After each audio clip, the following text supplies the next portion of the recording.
Merhaba arkadaşlar, kanalıma hoş geldiniz. Bugün sizlerle yine bu güzel ajurlu örgüyü çalışmak istiyorum. Çok böyle tepeden baktığımızda 3 boyutlu gibi duruyor. Ters örgü ve düz örgüden oluşuyor. 10 ve katlarından koyuyoruz örneği. Ayrıyeten 4 ilmekte ikişer tane kenarlara bırakıyoruz. 8 sıranın tekrarından oluşuyor model. Arka yüzü de bu şekilde. Ben bugün size hemen 2 örnekte göstereceğim. Tabii şişe attığımızda tersinde oluyoruz. O yüzden bir sıra düz örgü, tersinden bir sıra düz örgü örüyoruz. Çünkü modelin yüzü ters örgüden oluştuğu için ön tarafta ters örgü görünsün diye arka sıradan bir sıra düz örgü ördüm. Şimdi ilk kenar ilmeğini ben düz olarak alıyorum ve toplamda 4 tane ters örgü örüyoruz ilk başlangıçta. Ortada burada 7 tane oluyor ama kenar kısımda 4 tane ters örgüye denk geliyor. Yarısını örmüş oluyoruz yani. 4 tane bir kenar ilmeği ördüm. 4 tane de ters örgü ördüm. Ondan sonra şu 3 tane ilmek alıyoruz. Normalde ilmeği böyle atıyorum. Ama bu sefer bu şekilde atacağım. 3 ilmeğin içinden örüp çıkartması kolay olsun diye. Bir tane çıkarttım. İlmeklerim şişti. Bir tane doladım. Ve tekrar ilmeklerin içine batarak bir tane ilmek daha örüyorum. Şu şekilde. Yani 3 ilmeği kestik. 3 ilmek çıkarttık. İpimi öne alıyorum. 7 tane ters örüyoruz. 2, 3, 4, 5, 6 ve 7. İpimi arkaya atıyorum. Tekrar 3 tane ilmeğin içine batıyorum. Üstten doluyorum. Örüp ilmeği çıkartması rahat oluyor diye. Bir tane ördüm. Bir tane doladım. Tekrar ilmeklerin içine batıp üstten dolayıp bir ilmek daha örüyorum ve 3 tane ilmek elde etmiş oluyorum. Böylece 3 ilmeği kestik. 3 ilmek çıkarttık. Öne aldım ipimi ve kenardaki 4 tane ters örgümü örüyorum. Ve sonuncusu da kenar ilmeğim. Onu düz ördüm. Arka sırada ilmekler nasıl geliyorsa o şekilde. Bu ilk ilmeğim ters olarak aldım. Şimdi burada 4 tane düz ilmeğimiz var. 4 tane düz ilmeğimizi örüyoruz. Bu 3 çıkarttığımız ilmeği örnek düz örgü olduğu için arkada tabii ki ters olacak. O yüzden 3 tane ilmeği ters olarak örüyorum. Şimdi 7 tane arada ördüğümüz ters örgü vardı. Onları bu sırada 7 tane düz olarak örüyoruz. 2, 4, 6, 7 tane düz olarak ördüm. Tekrar model geldi. 3 ilmek çıkartmıştık. Onları 3 tane ters örüyoruz. Ve kenardaki ters örgülerimiz bu sırada düz 4 tane ve 4. Sonuncu ilmeği de önden örüyorum. Evet. İlk 2 sıramız tamam. 3. sıramızda kenar ilmeğini örmeden alıyorum. Şimdi bu sefer 3 tane ters ilmek öreceğim. Şimdi artık ajurları koymaya başlıyoruz. İlmeklerimi gevşetiyorum. Şu arttırdığımız ilmeğin bir tanesi ve ters örgünün birini birlikte sağa yatık kesiyorum. Bir tane doluyorum. kestiğimin yerine. Bunu düz olarak örüyorum. Tekrar doluyorum. Bu ilmeğimizi çeviriyoruz çünkü sola dönük keseceğiz. İlmek düzgün gelsin diye ilmek doladım. Bu kestiğimin yerine olacak o da. Yani 4 tane olan ters örgüden 3 tanesini ördük. Ters örgüyle şu ilk düz örneği birlikte kestik sağa doğru. Bir ilmek attık. Ortadaki ilmeği düz ördük. Tekrar ilmek attık. İlmeğimizi çevirdik ve sola yatık kestik. Ve ortada şimdi 7 tane olan ters örgü bu sırada 5 taneye düşüyor. Birer tanesini çünkü kesmek için kullandığımız için 2, 4, 5 tane de ters örgümü ördüm. Şimdi yine sağa doğru yatık kesiyorum. Bir tane doluyorum. Ortadaki bu 3 tane çıkarttığımız ilmeğin ortadakini düz örüyorum. Tekrar doluyorum. Bu ilmeğimi çeviriyorum. Ve sola yatık kesiyorum. Çevirmemizin sebebi şunun düzgün görünmesi için. Ve kenarda yine 3 tane tersim kaldı. Onları örüyorum. Kenar ilmeğini de düz. Arka sırada yine ilmekler nasılsa aynı şekilde. Bu tersten geldi kenar ilmeği. Düz ördüğüm için bir önceki sırada. Şimdi 3 tane düzümüz var.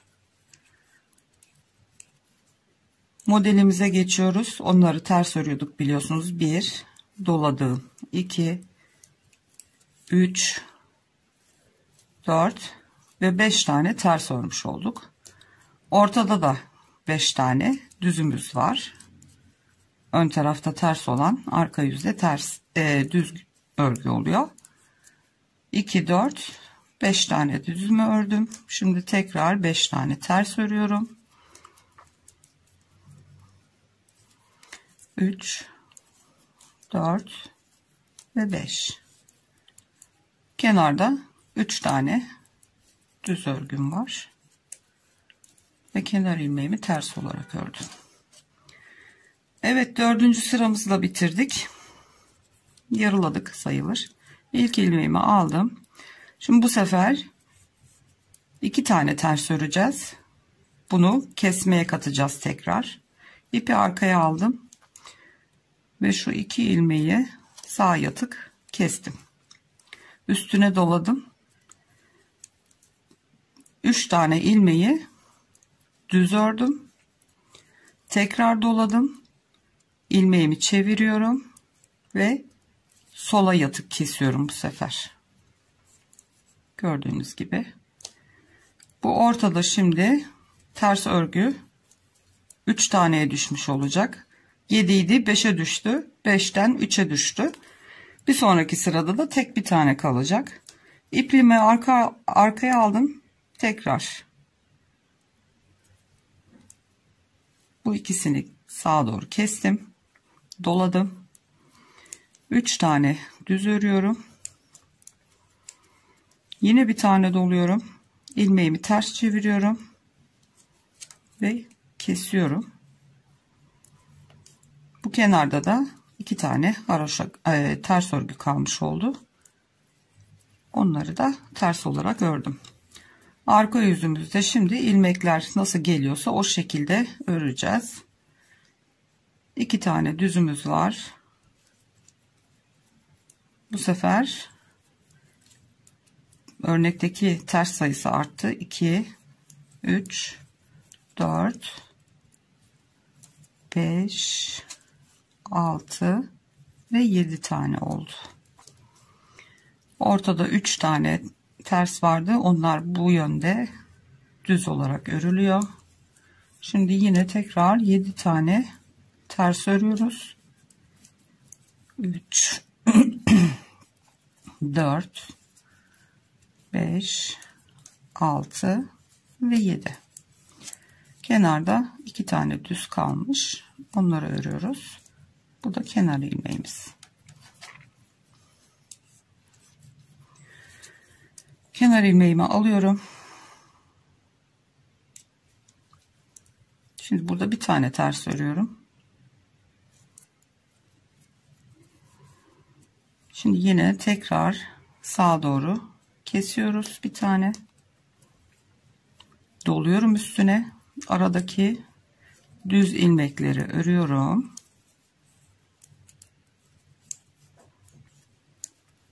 Gördüğünüz gibi 5 tane düz ilmek ördüm. Tekrar doladım. İlmeğimi çevirdim ve arkadan sola yatıp kestim. Şimdi burada bir tane ters örgü kalıyor. Arkaya aldım. Yine kesme yapacağız. Diğer modelimizi doladım. 5 tane düz örüyorum. Üstüne doluyorum. İlmeği çevirip sola doğru kesiyorum. Burada da bir tane tersimiz kaldı ve kenar ilmeğim. Yine aynı şekilde ilmekler ne yöndeyse aynen o yönde örüyoruz. Şimdi modelimizde 9 tane ilmek olduğu için 9 tane ters örüyoruz.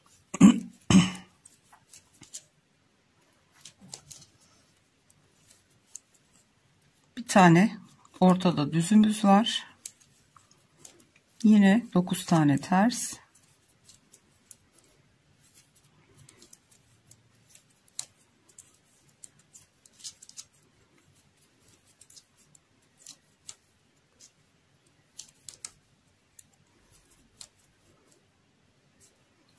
Kenarda da bir tane düzümüz var ve kenar ilmeğim. Evet arkadaşlar, modelimiz 8 sırayı yaptık ve gördüğünüz gibi ortaya çıktı. Bir dahaki modeli yine başta ne yaptıysak aynı şekilde 8 sıranın tekrarını yapacaksınız. Kenar ilmeği alacaksınız. 4 tane ters örmüştük hatırlarsanız en başta. Ondan sonra şu 3 tane ilmeği bir araya alıp içinden 3 ilmek çıkartıyoruz. Arada 2, 4, 6, 7 tane şuradaki gibi 7 ilmeği ters örüyoruz. Sonra ikinci modelimizi kurup şu 3 tane şişe alıp içinden 3 tane ilmek çıkartıyoruz. Ve kenardaki yine 4 tane tersimizi örüp bir tane kenar ilmeğimizi örüyoruz. Ve aynı işlemleri sıra sıra 8 sırayı sürekli tekrarlayarak örüyoruz. Umarım beğenmişsinizdir. Eğer siz de videolarımı beğeniyorsanız kanalıma ücretsiz olarak abone olup beğeni ve yorumlarınızı esirgemezseniz çok sevinirim. Bildirimleri de açıp tümünü işaretlerseniz yüklediğim her videodan anında haberdar olabilirsiniz. Desteklerinizi esirgemeyin lütfen. Bir sonraki videoda görüşünceye dek kendinize ve sevdiklerinize çok iyi davranın. Hoşça kalın.